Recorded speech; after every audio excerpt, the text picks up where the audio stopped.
आज America Iran पर सबसे बड़ी बॉम्बिंग करने जा रहा है, बिगेस्ट बॉम्बिंग।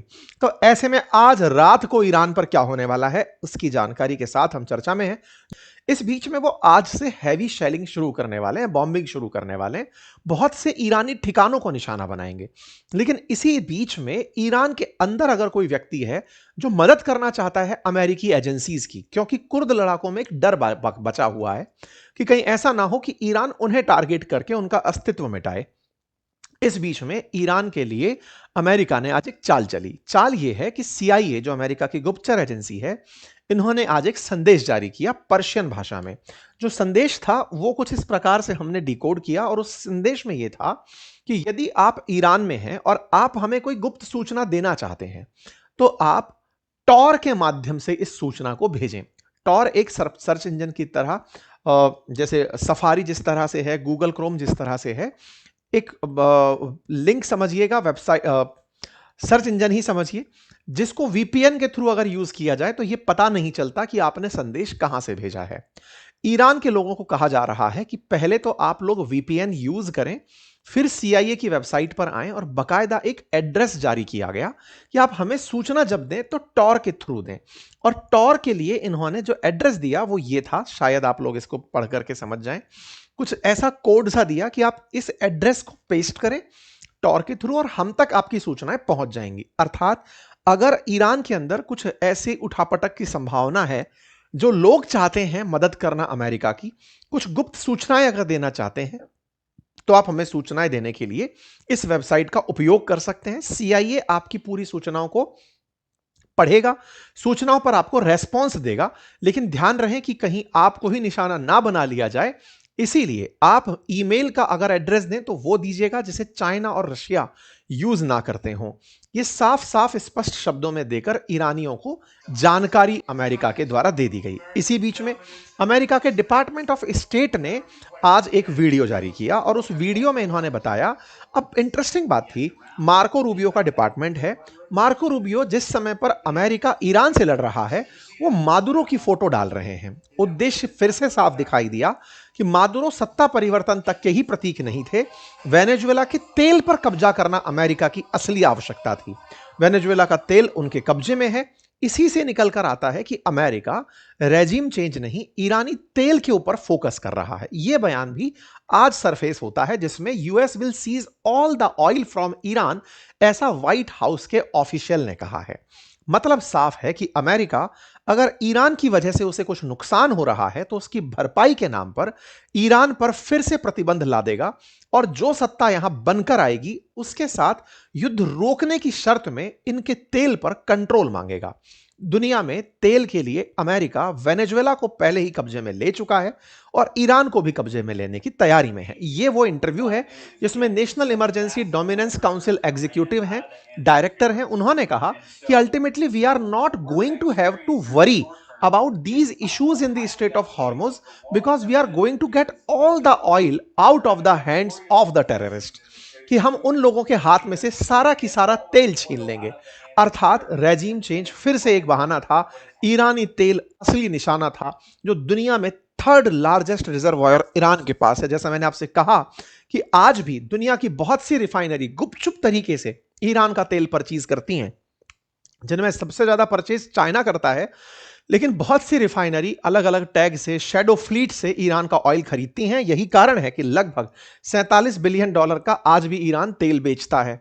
उस ईरान के तेल की खासियत जब कंपेयर की जाती है तो कुछ ऐसे है कि ईरान का oil as transparent as useful, वहीं दूसरा वेनेजुएला का तेल एकदम गाढ़े कीचड़ जैसा है, साफ करने में सबसे ज्यादा खर्चा आता है।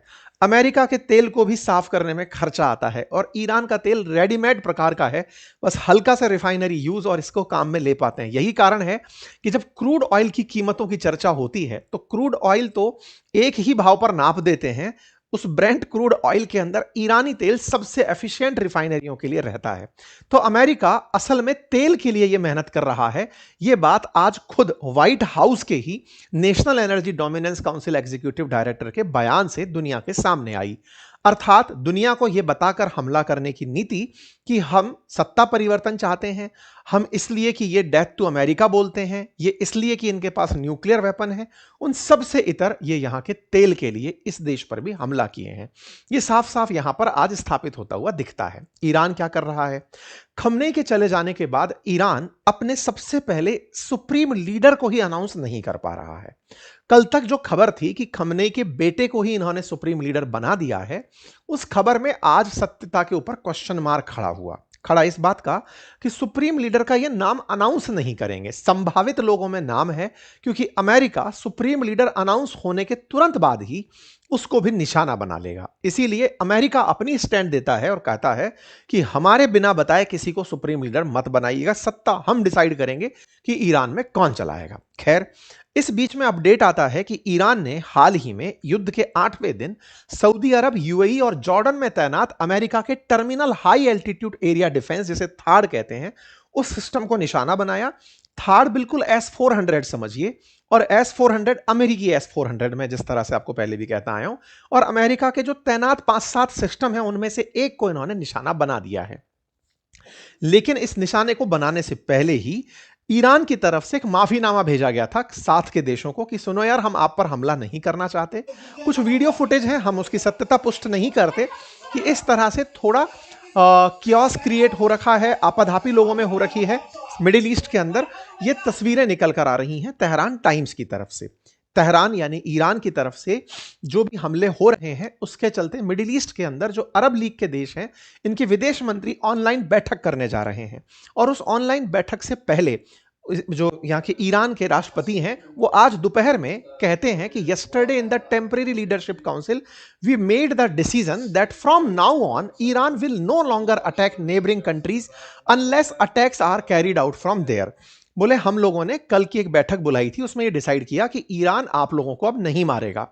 ये खबर दोपहर तक निकल ही रही थी, और शाम होते होते, यानी कि आपका जब सेशन में करने जा रहा था, उससे पहले खबर निकल कर आती है कि दुबई के एयरपोर्ट पर, जिसका नाम दुबई इंटरनेशनल एयरपोर्ट है, उस पर शहीद ड्रोन जो है ईरान का आकर के फटा है। मतलब यहां पर पहले बात चल रही है कि हमले नहीं करेंगे, और उसी बीच में हमले हो जाते हैं। समझ ये नहीं आ रहा है कि ईरान चाह क्या रहा है और किस देश के खिलाफ वो एक्शन ले रहा है। कुल जमा अर्थ केवल इतना है कि अमेरिका के मतलब अगेंस्ट ईरान शांत नहीं बैठने वाला है, और जहां तक बात हो अपने सुप्रीम लीडर की, तो वो अमेरिका को उसे भी घोषित नहीं करने वाला है। अमेरिका अपनी तरफ से आने वाले समय में हमले करेगा, यह संभावित है। लेकिन एक चर्चा और है कि ईरान को रूस के द्वारा इंटेल दी जा रही है, खुफिया जानकारी दी जा रही है कि कौन सी जगह पर आप हमला कर सकते हो, क्योंकि ईरान का सैटेलाइट सिस्टम गड़बड़ाया हुआ है।